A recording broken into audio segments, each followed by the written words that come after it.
겠습니다. 라떼는 말이야라는 말을 들어보셨나요?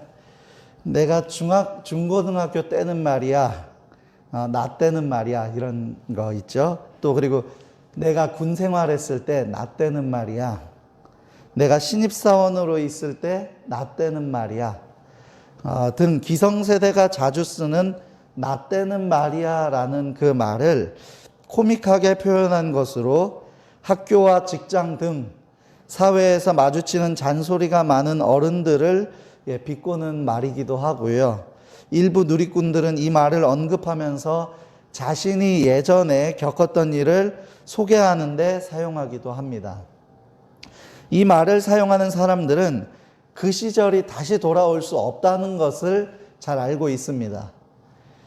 그런데도 이 말을 다시 사용하는 이유는 그 시절을 그리워하는 아련함에 자신도 모르게 자꾸 라떼를 찾는 것이라고 합니다. 자신이 고생했던 일들을 이야기하는 것이기도 하지만 어쩌면 자신이 그리워하는 과거의 시간을 추억으로 남아 떠올리며 되찾고자 하는 마음이 담겨 있기도 하다는 것입니다. 그렇습니다. 사람들은 자신이 기억하기 싫은 것은 아예 떠올리는 것조차 싫어하지만 내가 고생을 했어도 의미가 있거나 좋은 기억이라면 떠올리고 싶거나 되돌리고 싶어 하는 그 마음을 가지고 있다라는 거예요. 그리고 좋은 모습일수록 어떻습니까? 더 되돌아가고 싶은 마음을 가지고 있어요. 물론 돌아갈 수 없습니다. 그러나 마음이 돌아가고 싶다는 거죠. 그렇다면 우리가 가장 귀하게 생각하고 가장 되찾고자 하는 마음, 그 모습을 한 가지 생각해 보라면 우리 믿음의 사람들에게는 어떤 것이 있을까요? 되찾고자 하는 것, 각자가 떠올리는 것은 다 다르겠지만 믿음의 사람이 공통적으로 떠올릴 수 있는 것이 한 가지가 있다고 생각합니다. 그것은 바로 태초에 하나님의 형상을 따라 만든 하나님의 형상을 닮은 주의 자녀로서의 모습일 것이라고 생각합니다. 오늘 본문에서는 이렇게 말합니다. 옛사람을 벗어버리고 새사람을 입으라는 것입니다. 꼭 이 말은 예전의 과거를 벗어버리고 성령의 인도함을 받아 새사람이 되라고 말하는 것처럼 들려집니다. 문자적으로 보면 그러한 뜻을 담고 있는 것이 맞습니다. 그러한 뜻을 담고 있지만 그 뜻을 가지고 있는 것과 동시에 단순히 새 사람으로서의 그런 새로운 출발만 의미하는 것이 아니라 우리를 향한 하나님의 계획에 따라 하나님을 닮도록 지음받은 원래의 그 하나님을 닮게 만들어진 창조된 그 형상을 회복해야 한다는 것을 의미하고 있습니다. 그래서 이것은요, 그냥 완전히 전의 과거를 벗어버리고 이제 새로운 새 출발을 하는 것을 의미하는 게 아니고요. 내가 원래는 하나님을 닮아서 닮게 만들어졌는데 그 모습을 죄로 인해서 잃어버린 거예요. 그러나 다시 하나님의 형상을 따라서 그 모습을 되찾아서 새 출발하라는 거예요. 24절 말씀을 한번 먼저 보도록 하겠습니다. 하나님을 따라 의와 진리의 거룩함으로 지으심을 받은 새 사람을 입으라. 아멘. 우리가 맨날 이 말씀을 볼 때 이 에베소서 말씀에서는요, 옛사람 벗어버리고 새 사람을 입으라, 여기에만 중심이 가 있었잖아요. 근데 24절에 잘 보니까요, 여기에 하나님을 따라라고 돼 있죠. 이것을 보다 정확하게 표현한 성경의 표현을 보면 하나님의 형상을 따라요. 하나님의 형상을 따라 의와 진리의 거룩함으로 지으심을 받은, 그러니까 쉽게 말해서요, 하나님의 형상을 따라 새 사람을 입으라는 거예요. 그럼 여기에서 중요한 것은 하나님의 형상을 먼저 회복하는 것이 먼저라는 것입니다. 우리가 지지난주의 말씀처럼 욕심을 멀리해야 되고 또 칭찬받는 사람의 삶을 살아야 되는데, 그렇게 하나님을 증거하고 그렇게 하나님께 영광을 돌려드리는 삶을 살아야 되는데, 특별히 오늘 말씀을 나누게 되므로 하나님의 형상을 회복하고 근본적인 변화가 생겨서 참된 기쁨과 감사, 그리고 주께서 허락하신 행복한 삶을 누릴 수 있게 되기를 바랍니다. 그리고 오늘 이 시간 무엇을 버리고 무엇을 회복해야 하는지 말씀 앞에서 나를 돌아보고 말씀 안에서 주의 형상을 회복하는 생명의 역사와 은혜를 체험하고 고백할 수 있는 귀한 은혜의 시간이 되기를 바랍니다. 첫 번째로는요, 하나님의 생명에서 떠나 있었던 모습이 있지는 않았는지 확인해야 합니다. 자, 제가 17절 18절 읽겠습니다. 그러므로 내가 이것을 말하며 주 안에서 증언하노니 이제부터 너희는 이방인이 그 마음에 허망한 것으로 행함같이 행하지 말라. 그들의 총명이 어두워지고 그들 가운데 있는 무지함과 그들의 마음이 굳어짐으로 말미암아 하나님의 생명에서 떠나 있도다. 아멘. 이 말씀을 보시면 아시겠지만요, 무지함과 완고함 때문에 깨닫는 마음이 어두워졌고 그로 인해 하나님의 생명에서 멀어졌다는 것입니다. 내가 교회 다니고 있으니까, 나는 예전부터 하나님을 믿어왔으니까 나는 해당 사항이 없다라고 생각하면 안 됩니다. 여기에서 말하는 거는요, 하나님과 나 사이의 거리감이에요. 하나님을 떠나 있느냐, 하나님과 함께 동행하느냐, 하나님이 항상 내 안에 계시느냐, 그 거리감을 확인하라는 거예요. 그리고 우리에게 요구하시는 하나님의 말씀이 무엇입니까? 요한복음 15장에 나오는 말씀처럼 그가 내 안에, 내가 그 안에 거하는 삶을 하나님께서는 원하신다는 거예요.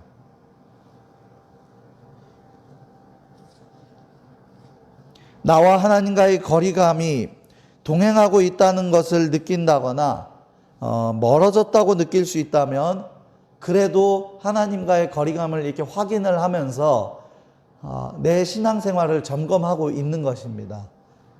그러나 내가 좋은 일을 만났을 때 하나님께 영광을 돌려드리지 못하고, 힘든 일이 생겼는데 주를 찾지 못하고 주를 의지하지 못한다면 내가 너무 주어진 삶에 치우쳐서 그런 것일 수도 있지만, 그것은 분명 하나님과의 어떤 그 관계에 문제가 생겼음을 알려주는 사인이기도 합니다. 사랑의 반대말은 미움이나 증오가 아니라 무관심이라는 말이 있습니다. 미움이나 증오 역시 사랑의 마음이 있었기 때문에 가질 수 있는 감정이라고 합니다. 그러나 무관심은 말 그대로 아무런 감정도 가지고 있지 않는 관계가 없는 사이에 나타나는 감정이 무관심이에요. 연인 사이에서 미운 감정이 드는 이유가 무엇입니까? 기대만큼 안 되거나 이해해주지 않거나 힘들게 하거나 여러 가지가 있겠지만 한마디로 말하면 내가 만족이 안 되니까예요. 기대만큼 만족이 안 되고 더 이해해 줄 거라고 생각했는데 만족스럽게 이해해 주지 못하고, 또 힘들 때 기대기는 하는데 만족스러운 위로가 되지 않으니까 미운 마음이나 실망이 생기는 것입니다. 그런데 나와 아무런 관계가 없는 사람이 나를 만족시켜주지 않는다고 해서 다른 감정이 드시나요? 아무런 감정도 들지 않을 거예요.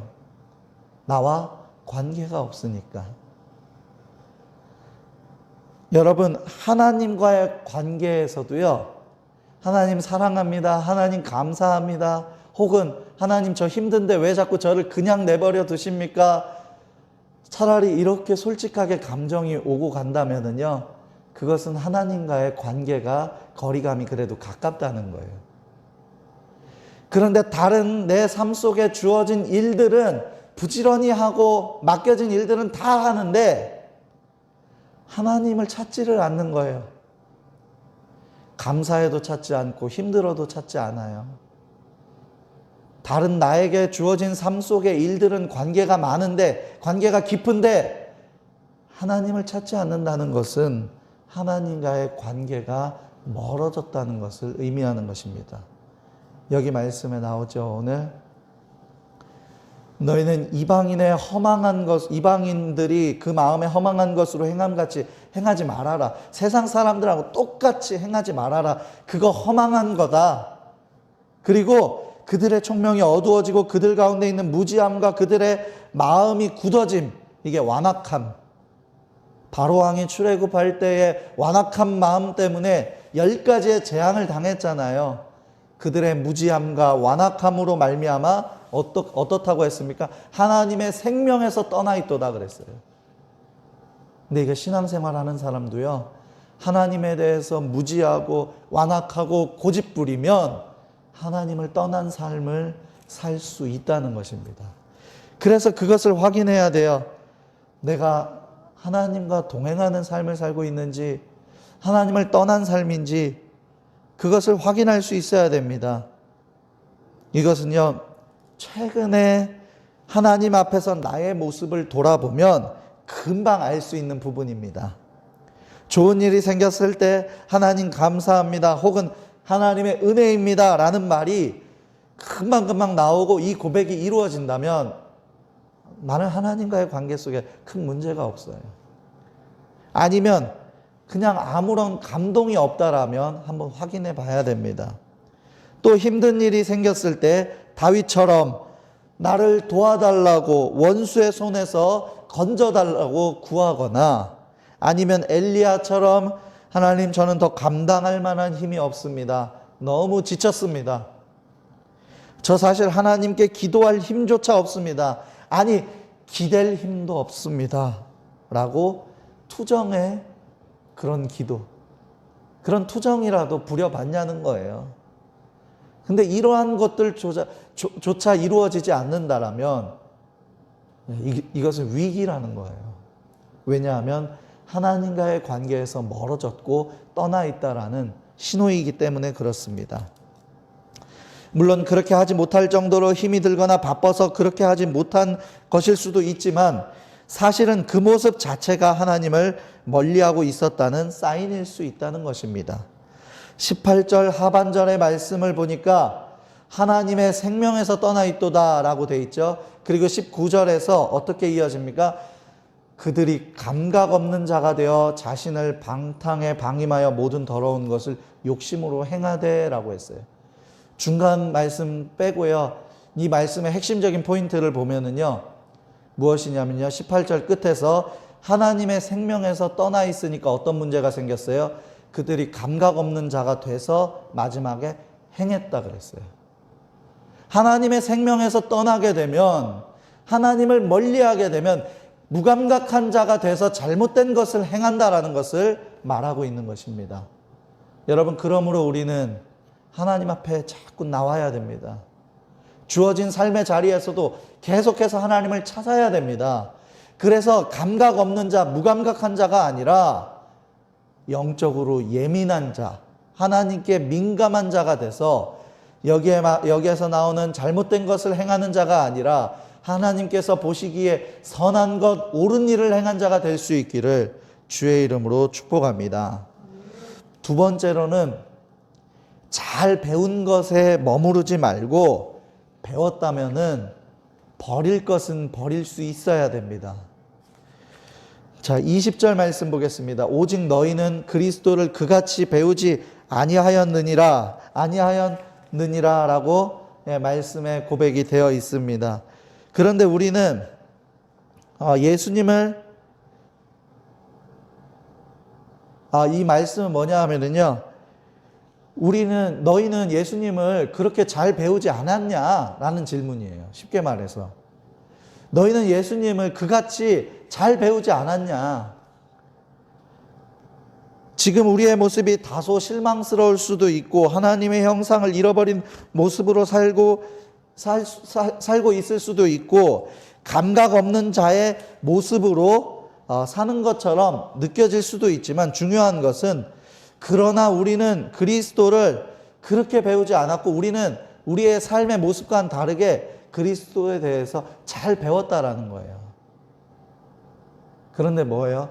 배우기는 잘 배웠는데 행함이 없는 믿음이라는 거예요.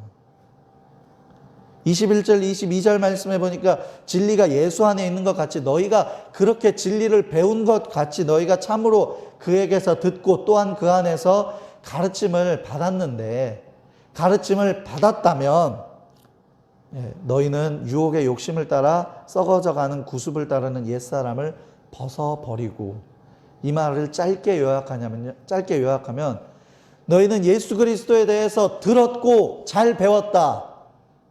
그것을 진리대로 배웠고 믿는다면 옛사람을 벗어버려라. 이 말씀입니다. 근데 사람들이요, 머리에는 하나님에 대한 지식이 많아져요.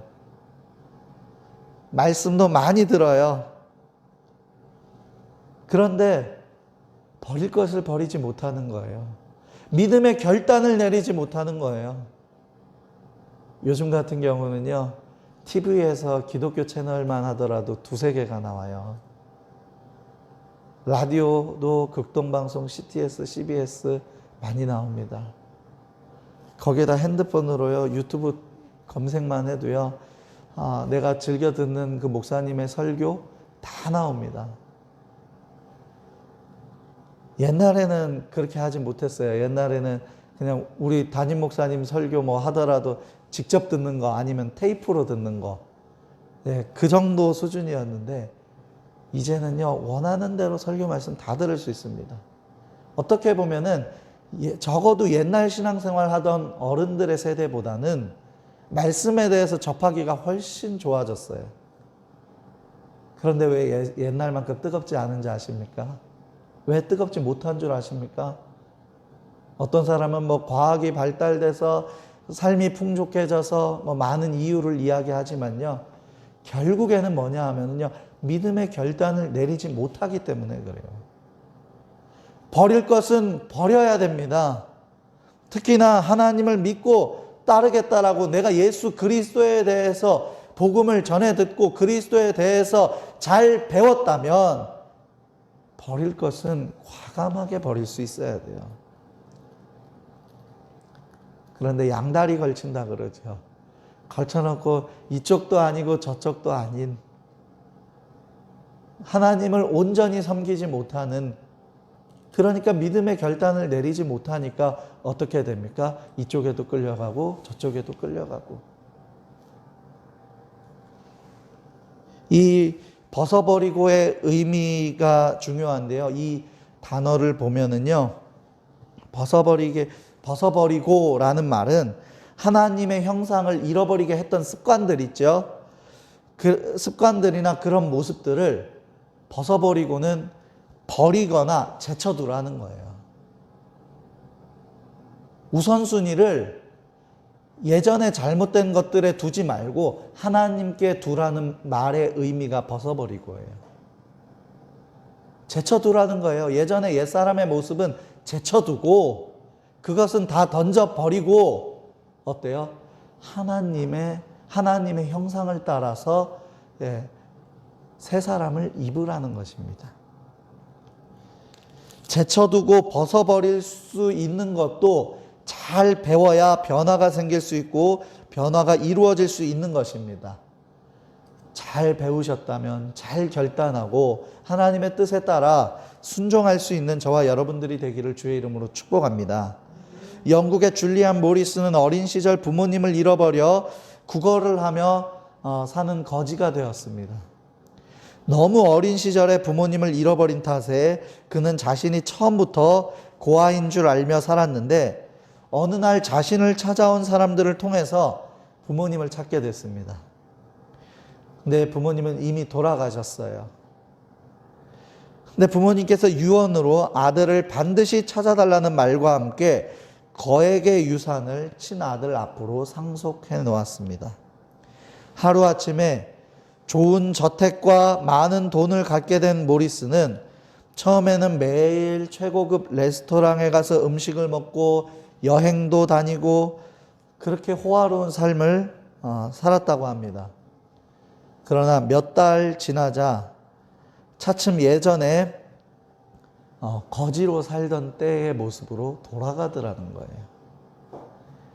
거지에서 부자가 된 모리스의 사연을 알던 한 사람이 거리를 방황하는 그를 발견하고는 아니 돈도 있고 집도 있는데 왜 다시 예전의 생활로 돌아왔냐고 묻자 그가 이렇게 대답했다고 합니다. 좋은 음식도 일주일만 먹으면 질리고 좋은 옷도 불편합니다. 익숙하지 않다는 거예요.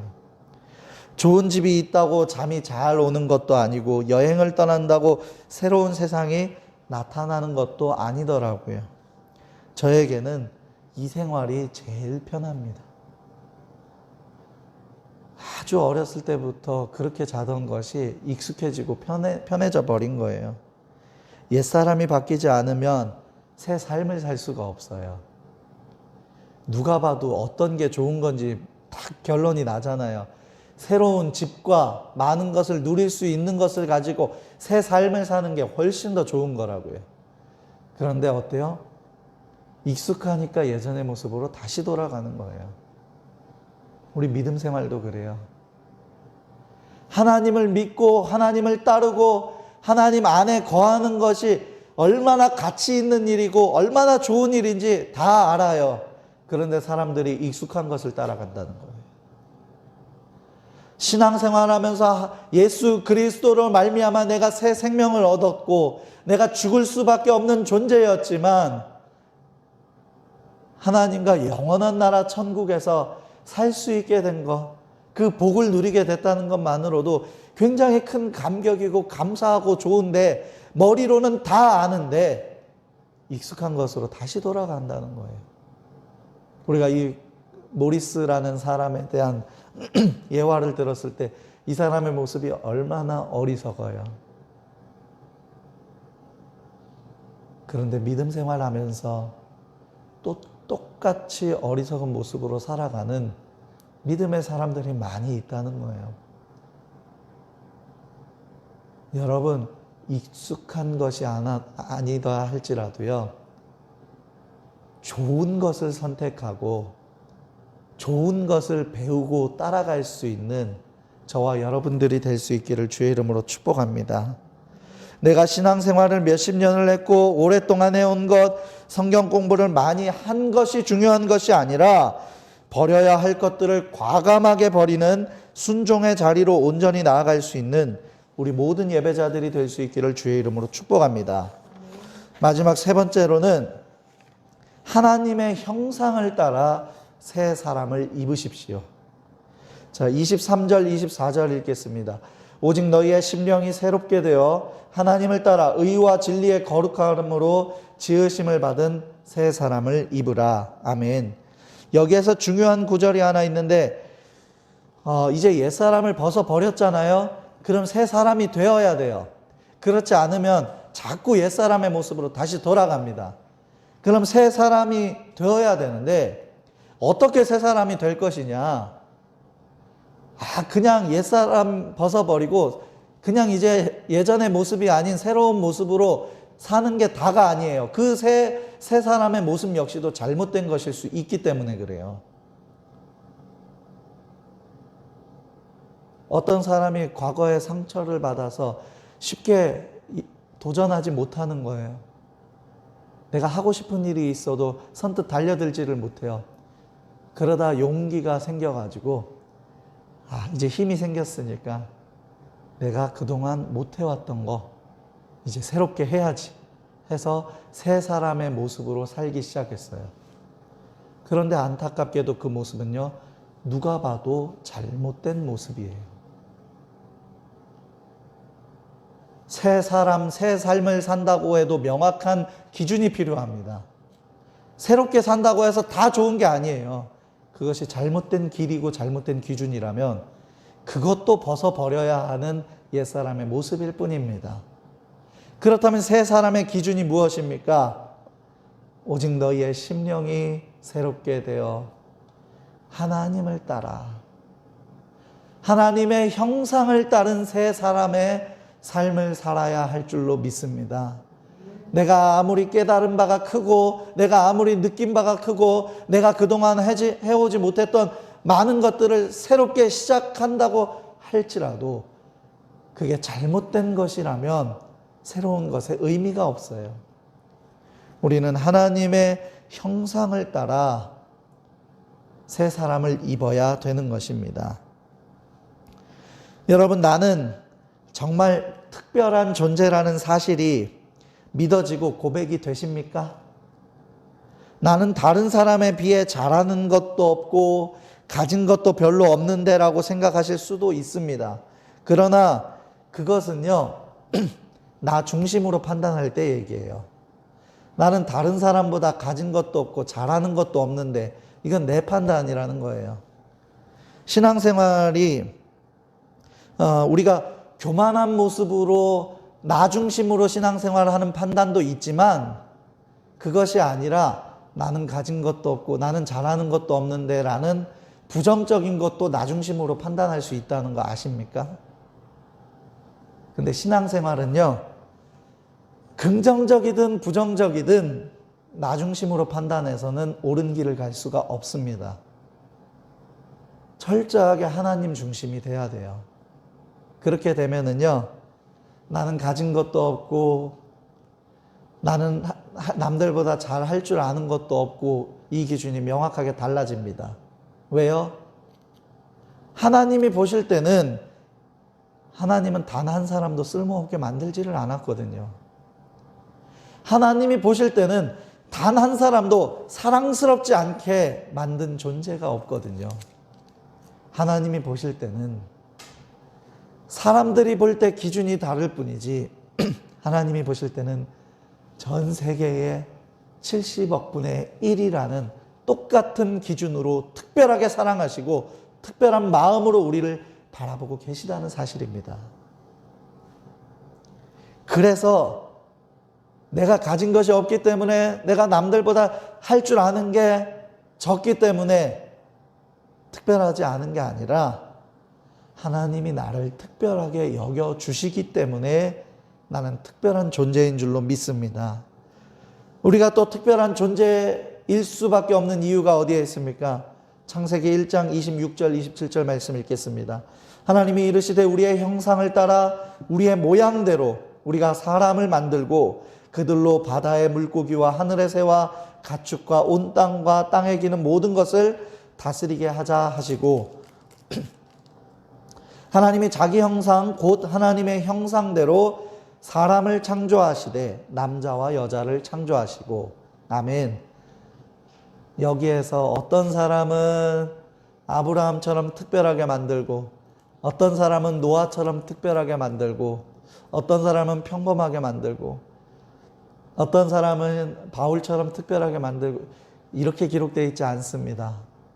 하나님이 창조하실 때 보니까요, 모든 사람을, 아담과 하와를 만드는데, 남자와 여자를 창조하시는데 어떻게 만들었다 그랬어요? 분류해서 만든 게 아니라 하나님의 형상대로 창조하셨다는 거예요. 모든 사람이 다 특별한 거지, 누구는 특별하고 누구는 특별하지 않은 게 아니에요. 그런데 사람들의 눈이 특별해 보이니까, 귀한 일을 많이 하니까 어때요? 그런 결과에 따라서 사람들이 자꾸 특별하다, 특별하지 않다를 기준을 삼는 거예요. 그게 잘못된 판단이라고 하는데, 그 잘못된 판단으로 인해서 어떤 일들이 생기는지 아십니까? 우상이 생기는 거예요. 이단들이 그냥 생기는 게 아닙니다. 이단 중에도 정통 기독교인들, 정통 그리스도인들, 그리고 한 교회를 열심히 잘 섬기고 병고침의 은사를 받아서 많은 사람들을 고치는 은사를 받은 사람도 있습니다. 장로님이었습니다. 박태선이라는 사람이에요.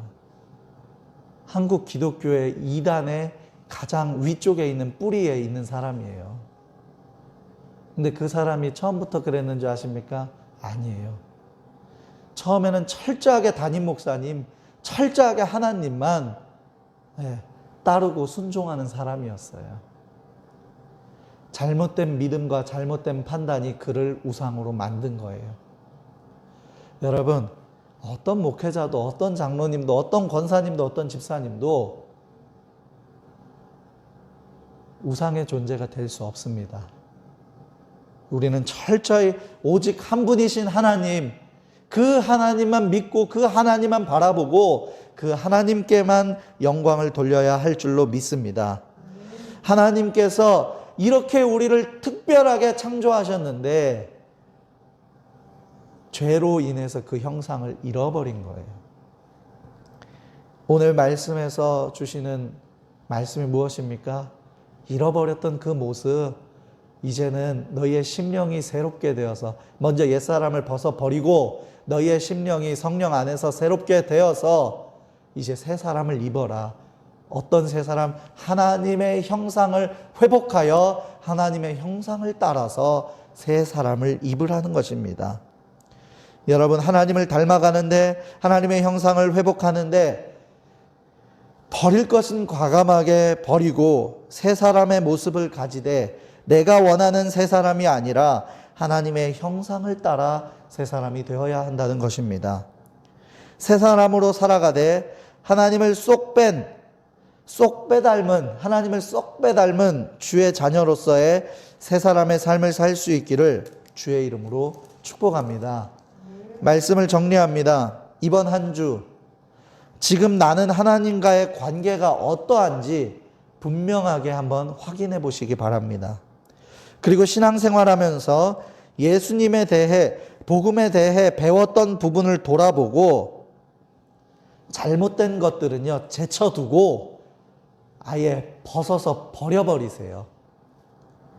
목록을 작성해서 버릴 것들을 정리하는 것도 한 좋은 방법이 될 수도 있습니다. 그리고 새 사람을 잇되 그동안 잊고 있거나 놓치고 있었던 부분이 있다면 주의 형상을 회복시켜 달라고 간절히 구하고 놀라운 변화를 경험할 수 있게 되기를 주의 이름으로 축복합니다. 아멘. 기도하겠습니다. 사랑과 은혜가 풍성하신 하나님, 참 감사드립니다. 하나님, 오늘 말씀을 들었습니다. 이 말씀을 중심으로 내가 하나님과의 관계가 어떤지 진지하게 생각하고 돌아볼 수 있는 시간이 되게 하여 주시옵소서. 내가 교회 출석 잘했으니까, 내가 예배 빠지지 않고 드렸으니까 나는 하나님을 믿는다고 생각하니까 당연히 좋다라고 생각하는 것이 아니라 정말 하나님과 나의 그 관계가 친밀한지 돌아볼 수 있도록 하나님 귀한 시간을 허락하여 주시옵소서. 또한 하나님, 하나님을 알고 있는 지식이 내 안에 있다면 그 지식 가운데에서 버릴 것은 과감하게 버릴 수 있는 행함으로 이어질 수 있도록 우리를 인도하여 주시옵소서. 그래서 옛사람을 버리고 새 사람의 모습으로 삶을 살아가되 하나님의 형상을 따라 새 사람을 입는 사랑 그리고 동행교회의 모든 예배자들이 될 수 있도록 주여 함께하여 주시옵소서. 항상 함께 하실 주님을 높이 찬양드리며 감사드리며 예수님의 이름으로 기도드립니다.